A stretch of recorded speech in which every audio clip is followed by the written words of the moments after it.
On March 15, 2000, inside San Quentin State Prison in California, Darrell Rich, the serial killer known as the Hilltop Rapist, was executed in the execution chamber. Just days earlier, at his clemency hearing, multiple victims' families had vented their fury. He's an animal, a man of evil desires who had shown no mercy and deserves none. A man named Burton Adams put it even more bluntly. A lethal injection is far too kind. Maybe we should take him to that dump and use that rock. Their anger dates back 22 years to that summer, when Darrell sexually assaulted 9 women and girls, 4 of whom were murdered, and the youngest victim was just 11. The brutality was shocking. He repeatedly hit his victims on the head with rocks until they died. Burton's sister, the 17-year-old Patricia Moore, was lured to a remote area where she was not only raped and had her skull shattered with rocks. Darrell's final statement was the word, peace, yet he had never shown of mercy in his life. On June 13, 1978, in Redding, California, a 25-year-old woman was walking alone across a bridge in the sweltering afternoon heat. It was there that 23-year-old Darrell intercepted her, tried to coax her down to the riverbank beneath the bridge to carry out his intention, sexual assault. When she refused, Darrell picked up a rock and hit her repeatedly on the head until her skull fractured. 12 hours later, she was found under the bridge. That was the opening chapter of Darrell's string of sexual violence. Barely 6 days later, on June 19th, Darrell stopped a 21-year-old woman on the street. With no one watching, he dragged her into his car and drove straight to a desolate area where he raped her. Afterward, the terrified woman, fearing he would kill her to silence her, told him she had a newborn baby at home who needed her care. These words saved her. Darrell let her go. Yet that very evening, he was bragging to his friends about how easy it was to attack women. On June 25th, Darrell abducted and sexually assaulted a 14-year-old girl. Then, on July 4th, he attacked 2 girls. The first was a 19-year-old girl. He assaulted her and then sent home. The second was 19-year-old Annette Edwards, who had just finished watching the Independence Day fireworks and was on her way home when she ran into Darrell. He dragged her to a spot near an embankment, raped her, and crushed her skull with a rock. 3 days later, her body was found just 2 miles from her apartment. 2 weeks after that, Darrell stopped a 15-year-old girl on her bicycle, pulled her into the roadside bush, raped her, and let her go.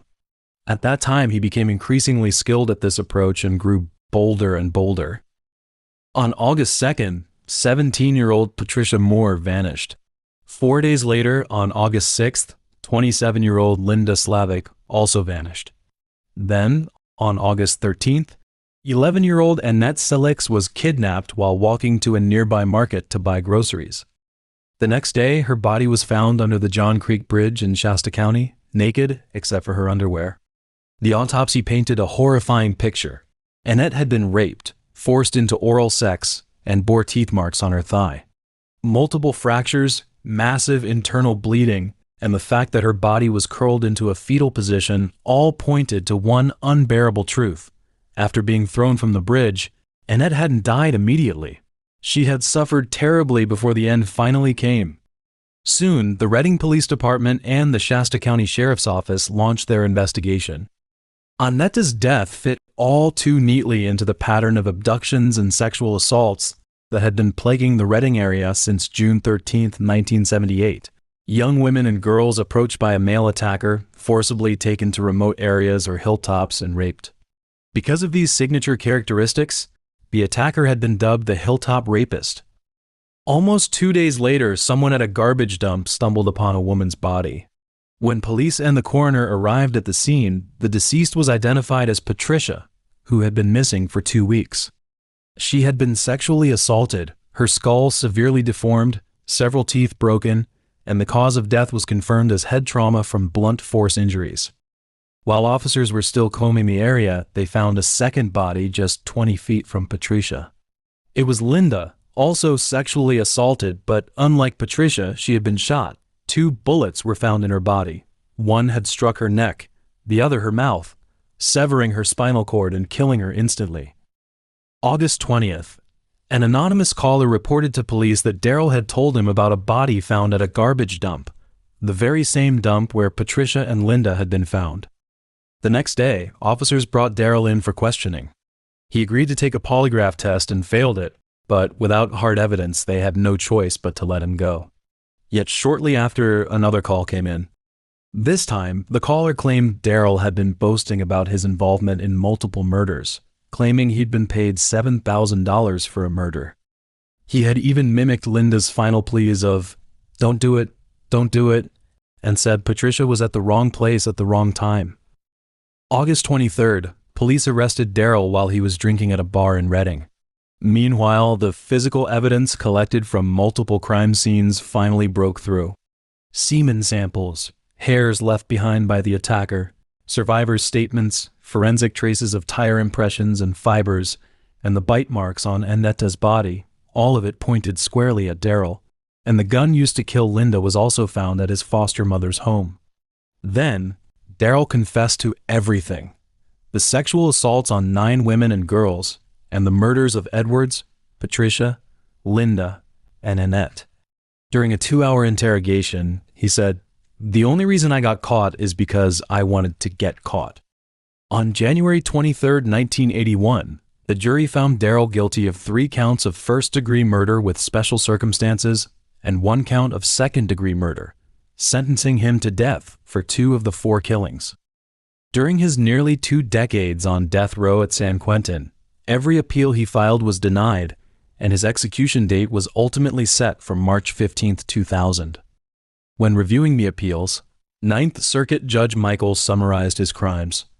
To even the most hardened eye, the crimes were almost unimaginably brutal, savage attacks on defenseless young women, all sexually ravaged.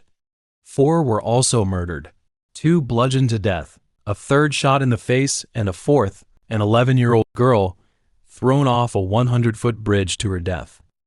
During the trial, Darrell's attorneys leaned heavily on his childhood, a domineering foster mother, his parents' divorce, suicidal tendencies as a teenager, chronic alcoholism. They framed his crimes as evidence of escalating violence, portraying him as a man whose mind had gradually unraveled until it finally snapped. But were these claims merely an attempt to shift blame, or did they truly explain the root causes of the violence? On February 14, 1955, Darrell was born in California and adopted as a young child by a Mormon family in Cottonwood. His foster mother was a domineering woman who treated caring for other people's children as a job, and this bred resentment. Darrell, he grew jealous of the attention those children received, and this over time until it became something far more serious. During elementary school, a school psychologist actually flagged Darrell's psychological issues, writing in his report that this child could turn violent in the future. But the report was ignored. No follow-up treatment, no intervention whatsoever. At 15, after his foster parents divorced, he started drinking heavily. At 17, following an argument with his girlfriend, he walked into the woods with a gun, claiming he was going hunting. In reality, he shot himself in the chest, his first clear suicide attempt. Not long after, he fired at a passing police car, hoping the officers would return fire and kill him. Both suicide attempts failed, and Darrell was arrested for assault with a deadly weapon and sent to the California Youth Authority. The psychiatric evaluation determined he was suicidal and needed immediate treatment. He refused. In 1975, Darrell married his girlfriend and had a child. On the surface, this looked like the beginning of a young man getting his life back on track. But in April 1976, a bicycle collision left his face injured and his nose permanently scarred. This accident seemed to deepen both his mental instability and his drinking. He stopped directing violence at himself and started aiming it at the people. His wife was the first to bear the brunt. He subjected her to physical and verbal abuse. So, a child who had once been neglected and tormented grew up to become an abusive alcoholic, and finally, in the summer, he turned into the nightmare of 9 women.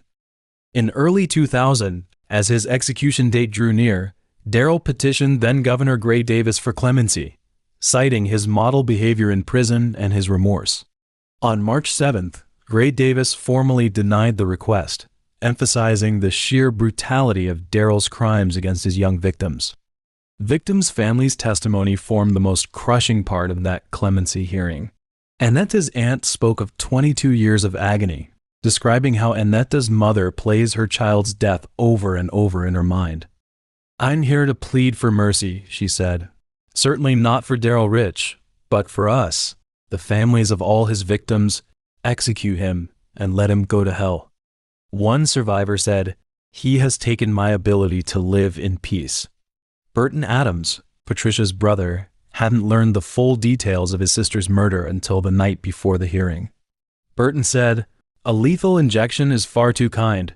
Maybe we should take him to the dump and use a rock or maybe a gun. No, a gun's too lenient."